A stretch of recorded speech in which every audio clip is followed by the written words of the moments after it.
right, so the story I want to share now is Frindle by Andrew Clements. And once again, he is a prolific writer. He has many stories written for elementary age students. And I just think he does a great job with his narratives of keeping everybody interested.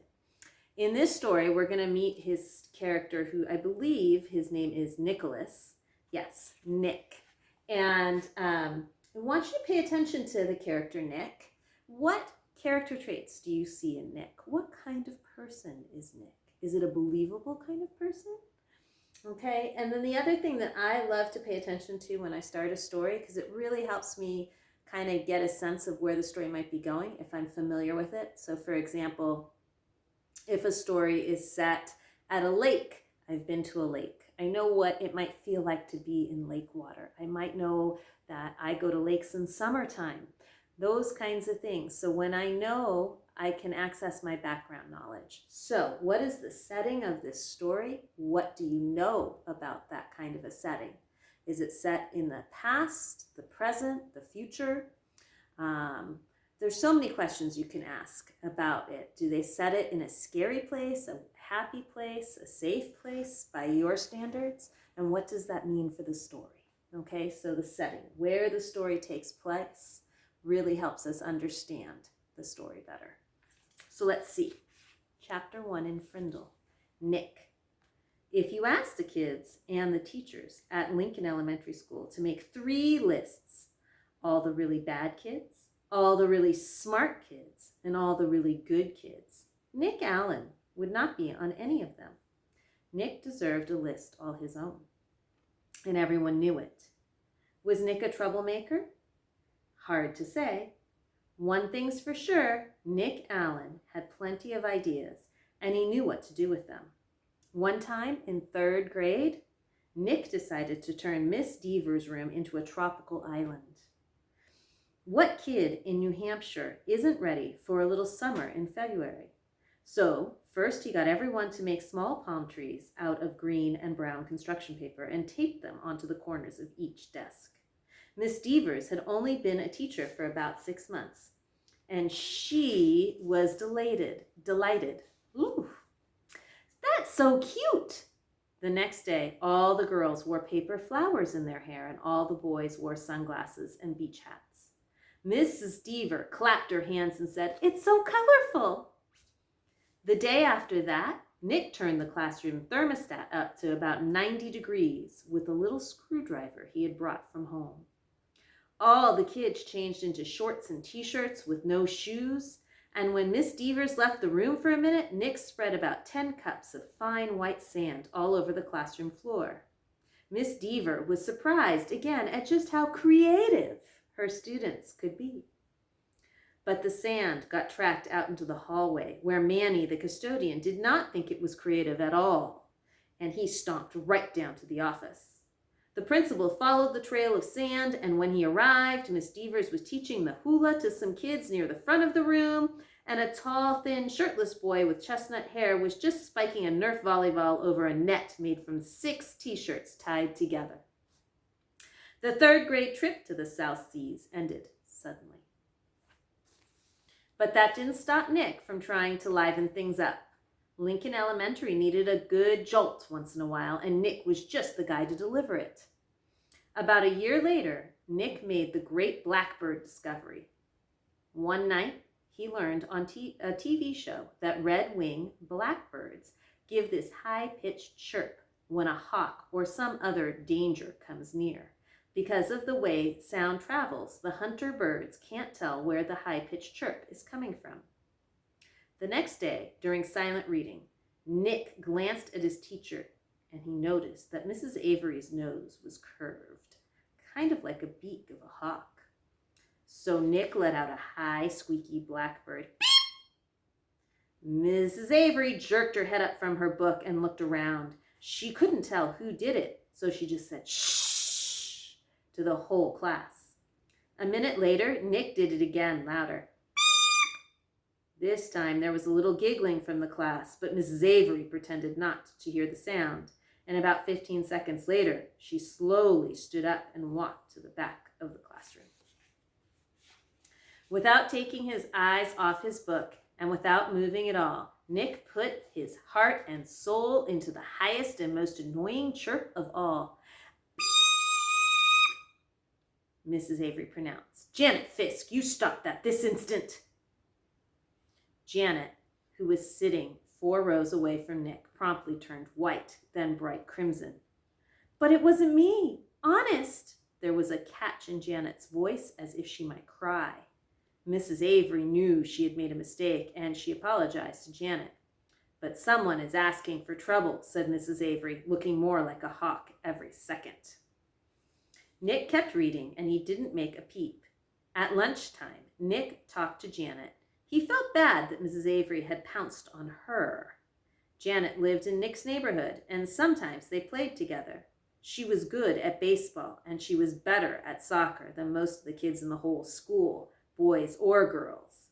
Nick said, "Hey, Janet, I'm sorry you got yelled at during reading. It was my fault. I was the one who made the sound."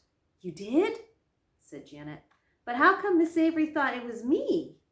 So Nick told her about the blackbirds, and Janet thought it was pretty interesting. Then she tried a peep or two, and Janet's chirps were even higher and squeakier than Nick's. She promised to keep everything a secret. For the rest of Nick's 4th grade year, at least once a week, Mrs. Avery heard a loud beep from somewhere in her classroom. Sometimes it was a high-pitched chirp, and sometimes it was a very high-pitched chirp.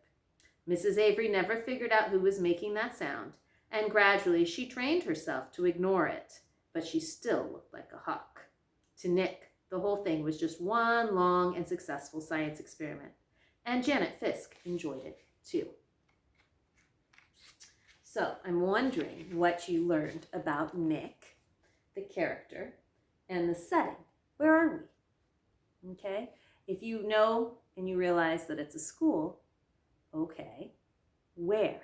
Is it in the US? Is it in another country?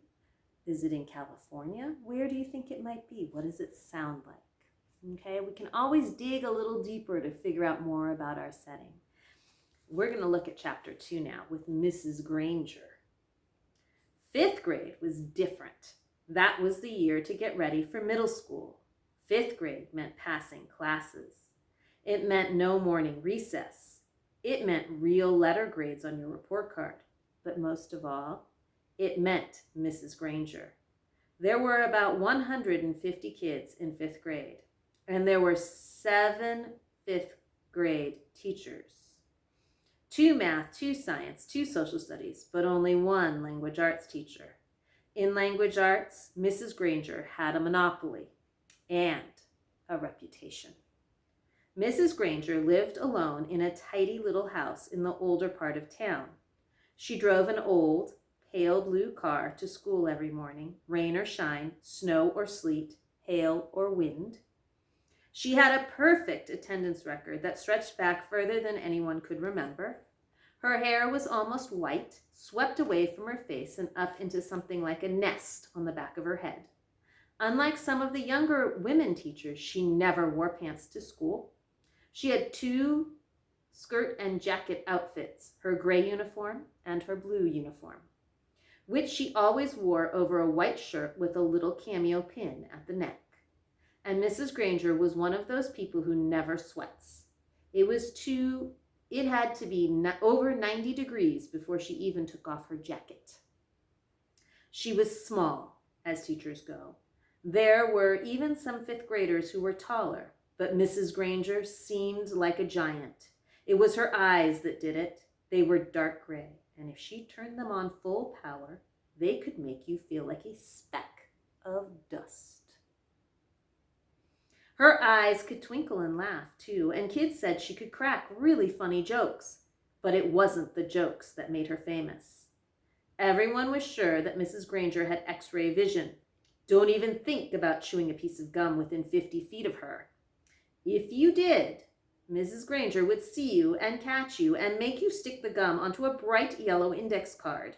Then she would safety pin the card to the front of your shirt, and you'd have to wear it for the rest of the school day. After that, you had to take it home and have your mom or dad sign the card and bring it back to Mrs. Granger the next day. And it didn't matter to Mrs. Granger if you weren't in 5th grade, because the way she saw it, sooner or later, you would be. All the kids at Lincoln Elementary School knew that at the end of the line, 5th grade, Mrs. Granger would be the one grading their spelling tests and their reading tests, and worst of all, their vocabulary tests. Week after week, month after month. Every language arts teacher in the world enjoys making kids use the dictionary. Check your spelling. Check that definition. Check those syllable breaks. But Mrs. Granger didn't just enjoy the dictionary. She loved the dictionary, almost worshipped it. Her weekly vocabulary list was 35 words long, sometimes longer. As if that weren't bad enough, there was a word for the day on the blackboard every morning. If you gave yourself a day off and didn't write one down and look it up and learn the definition, sooner or later Mrs. Granger would find out. And then just for you, there would be 2 words of the day for a whole week.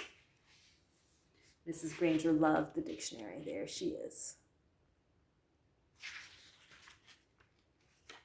Mrs. Granger kept a full set of 30 dictionaries on a shelf at the back of the room. But her pride and joy was one of those huge dictionaries with every word in the universe in it. The kind of book it takes 2 kids to carry. It sat on its own little table at the front of her classroom, sort of like the altar at the front of a church. Every graduate of Lincoln Elementary School for the past 35 years could remember standing at the table listening to Mrs. Granger's battle cry, "Look, it's up!" That's why we have the dictionary. Even before the school year started, when it was still the summer, before 5th grade for Nick and his friends, Mrs. Granger was already busy. Every parent on every new 5th grader got a letter from her. Miss Nick's mom read part of it out loud during dinner one night in August. Every home is expected to have a good dictionary in it so that each student can do his or her homework properly. Good spelling and good grammar and good word skills are essential for every student. Clear thinking requires a command of the English language, and 5th grade is the ideal time for every girl and boy to acquire an expanded vocabulary.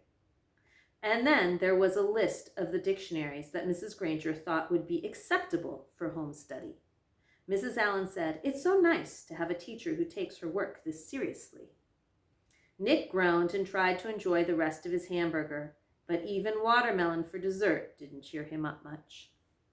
Nick had no particular use for the dictionary. He liked words a lot, and he was good at using them, but he figured that he got all the words he needed just by reading, and he read all the time.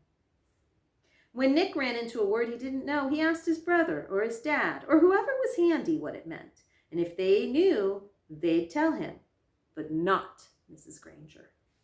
He had heard all about her, and he had seen 5th graders in the library last year, noses stuck in their dictionaries, frantically trying to finish their vocabulary sheets before English class. It was still a week before school, and Nick already felt like 5th grade was going to be a very long year. So I hope you were thinking about the character Nick, and you got to know him a little better in Chapter 1 and Chapter 2 here. And then the setting. Where is Nick? All right, I'll share more of this book with you another time. In the meantime, keep reading. Bye.